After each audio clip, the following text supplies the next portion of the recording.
बिस्मिल्लाहिर्रहमानिर्रहीम, अस्सलाम वालेकुम। Welcome back to my YouTube channel.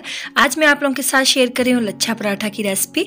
और आप लोग जब भी किसी होटल में या फिर आप जाते होंगे कहीं मार्केट में, तो वहाँ पे आपको जो खाने को मिलता है, तो इसे हम घर पे बनाएंगे बहुत ही सेफ़ तरीके से और बहुत ही साफ़ सुथरे इंग्रेडिएंट्स के साथ। तो चलें इस रेसिपी को बनाना स्टार्ट करते हैं। यहाँ मैंने लिया है 1.5 कप मैदा और इसमें हम डालेंगे 1 टीस्पून चीनी और हाफ टी स्पून डालेंगे नमक और 2 टीस्पून डालेंगे हम इसमें घी। आप ऑयल भी यूज़ कर सकते हैं, मक्खन भी यूज़ कर सकते हैं, जो आप चाहें आप इस्तेमाल कर सकते हैं। और इसको हम हाथ से कर लेंगे अच्छी तरह से मिक्स घी के साथ। ये लच्छा पराठा जो है ये मैदे से ज़्यादा अच्छा बनता है। तो यहाँ पे मैंने थोड़ा सा पानी डाला है और नॉर्मल पानी लिया है और इससे हम जैसे सिंपल से हम आटा गूंथते हैं वैसे ही नॉर्मली हम इसको गूंद लेंगे। बहुत सॉफ्ट सी हमने इसकी डो बनानी है। तो सारे आटे को मैंने मिक्स कर लिया है थोड़ा थोड़ा पानी डालकर। तो ये देखें बिल्कुल अच्छे से मिक्स हो चुका है। तो अब हम जैसे नॉर्मली आटा गूंथते हैं, हमने इसको 2 से 3 मिनट ऐसे ही गूंद लेना है। तो कभी भी आटे से आपका लच्छेदार पराठा नहीं बनेगा, क्योंकि उसकी जो लेयर्स होती हैं वो आटे से नहीं बनती हैं, मैदे से बनती हैं। तो इसीलिए हम लच्छा पराठा हमेशा मैदे का ही बनाते हैं और बहुत ही मज़े का बनता है। तो यहाँ मैंने इसको गूंद लिया है और इसके ऊपर हल्का सा ऑयल लगा के इसको हम 30 मिनट के लिए छोड़ देते हैं। और यहाँ मैंने लिया है 2 से 3 टेबल स्पून ऑयल और इसमें मैंने डाला है 1 टेबल स्पून मैदा और इसको हम मिक्स कर लेंगे। ये एक लई सी बना लेंगे। जब हम अपनी रोटी जो हमने डो तैयार की है उसका पराठा बेलेंगे तो उसमें ये काम आएगा। तो इसको हमने मिक्स कर लिया है और तकरीबन 30 मिनट हो चुके हैं और आटा बहुत अच्छे से हमारा सॉफ्ट हो चुका है। और अब हम इसके पेड़े बना लेंगे। तो इसके लिए हमें पेड़े थोड़े बड़े साइज़ के बनाने हैं। जैसे हम आम रोटी के लिए पेड़ा बनाते हैं उससे थोड़ा सा बड़ा पेड़ा बनाना है। अगर हम छोटे साइज़ का पेड़ा बनाएंगे तो हमारे लच्छे जो हैं वो सही तरह से नहीं बनेंगे। थोड़े से बड़े साइज़ का पेड़ा बनाएंगे। तो पेड़े मैंने बना लिए हैं। अब हम इसको बेलेंगे। हाथ से थोड़ा सा पहले इसको फैला लेंगे और उसके बाद फिर हम इसको बेलने से बेल लेंगे। बिल्कुल एक रोटी की तरह, जैसे हम आम रोटी पकाते हैं वैसे ही हम इसको बेल लेंगे, बहुत पतला सा। तो इसको मैंने बेल लिया है और अब हम इसके ऊपर डालेंगे जो हमने मैदे और ऑयल का मिक्सचर बनाया था, उसको पूरे के ऊपर लगा देंगे और इसके ऊपर छिड़क देंगे मैदा।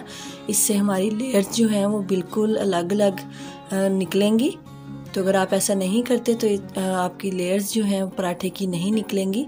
तो अब मैंने एक पिज़्ज़ा कटर लिया है और इससे हम इसकी बहुत बारीक बारीक स्ट्रिप्स कट कर लेंगे। आपके पास पिज़्ज़ा कटर नहीं है तो आप छुरी से भी ये काम कर सकते हैं। तो बहुत बारीक बारीक स्ट्रिप्स हमने कट करनी है, ज़्यादा मोटी स्ट्रिप्स नहीं कट करेंगे। तो पूरी जो मैंने रोटी बेली थी उसकी स्ट्रिप्स कट कर ली हैं। अब हम इसको फोल्ड कर लेंगे। तो सारे को मैंने फोल्ड कर लिया है। अब हम इसे उठाएंगे और हल्का सा ऐसे थोड़ा सा लंबा कर लेंगे खींच के और फिर हम नॉर्मली जैसे पेड़ा बनाते हैं ऐसे इसको रोल कर लेंगे। तो ये देखें पेड़ा हमारा तैयार है। इसको हम 4 से 5 मिनट के लिए रेस्ट देंगे और ये देखें यही हमारे लच्छे निकलेंगे जब हम इसको पकाएंगे। तो ये मैंने दूसरा पेड़ा बेला है, इसको मैंने छुरी के साथ कट किया है। इसकी सारी स्ट्रिप्स हम ऐसे ही बारीक बारीक कट कर लेंगे और फिर वैसे ही ऑयल लगा के इसके ऊपर भी मैदा छिड़क दिया है। मैदा छिड़कना बहुत ज़रूरी है, इससे ही हमारी परतें जो है वो निकल के आएंगी। और इसको दोबारा से हम रोल करेंगे और बिल्कुल एक पेड़े की फॉर्म में बना लेंगे। तो इसको पकड़ के थोड़ा सा और लंबा करेंगे और फिर हम इसको बना लेंगे, रोल कर लेंगे। तो बहुत ही आसान है, देखने में आपको मुश्किल लग रहा होगा लेकिन बहुत ही आसान है और बहुत ही मज़े का बनता है ये पराठा।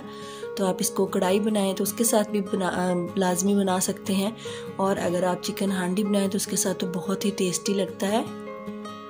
तो पेड़ा को 5 मिनट रेस्ट दे दिया है। अब हम पेड़ा उठाएंगे, थोड़ा सा मैदा डस्ट करेंगे और हाथ की मदद से हम इसको फैलाएंगे। यहाँ पे हम इसको बेलेंगे नहीं, अगर हम बेलेंगे तो इसके सारे जो लच्छे हैं वो सारे मिक्स हो जाएंगे आपस में। तो हाथ की मदद से हमने इसको फैला लेना है और बहुत ज़्यादा बड़ा नहीं फैलाएंगे, रोटी की तरह नहीं बेलेंगे, नहीं तो हमारे लच्छे जो हैं वो निकल के सामने नहीं आएंगे। तो बस दरमियानी सी रोटी इतनी सी हम बेल लेंगे हाथ से। तो ये देखें अब हम इसको पकाएंगे। तो पैन को गरम कर लिया है मैंने, उसमें डालेंगे हम थोड़ा सा घी और इसके ऊपर हम डाल देंगे अब पराठा जो हमने बेला था। बस इसको थोड़ा नॉर्मल साइज का ही बेलिएगा, ज़्यादा बड़ा नहीं बेलिएगा, नहीं तो आपके लच्छे जो है वो नहीं निकलेंगे। तो अब हम इसको कुक करेंगे तकरीबन 1 से 2 minute low to medium flame पे, और बहुत ज़बरदस्त सा गोल्डन कलर आने के बाद हम साइड को टर्न कर देंगे। तो तकरीबन 2 मिनट हमने इसको पकाया है और अब हम इसकी साइड को चेंज करेंगे। देखें माशाल्लाह कितना ज़बरदस्त कलर आ चुका है। थोड़ा सा इसको प्रेस करेंगे और इसके ऊपर हम फिर थोड़ा सा घी लगाएंगे और इसको दूसरी साइड से भी ऐसे ही फिर से पलट के पका लेंगे। तो आप ये नहीं देखिएगा कि हम बहुत ज़्यादा घी यूज़ कर रहे हैं, क्योंकि इसकी जो लेयर्स हैं वो खुद ही अपने अंदर घी को अब्जॉर्ब कर लेंगी।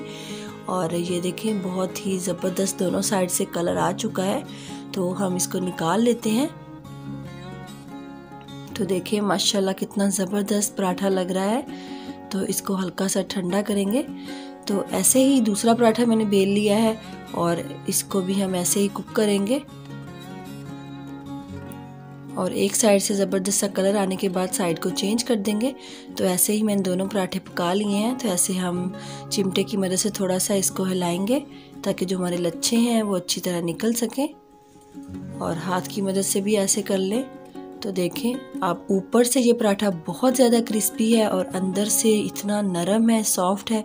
ये बिल्कुल भी कच्चा नहीं है, ऊपर से क्रिस्पी है और अंदर से बिल्कुल नरम है और बहुत ही टेस्टी लगता है।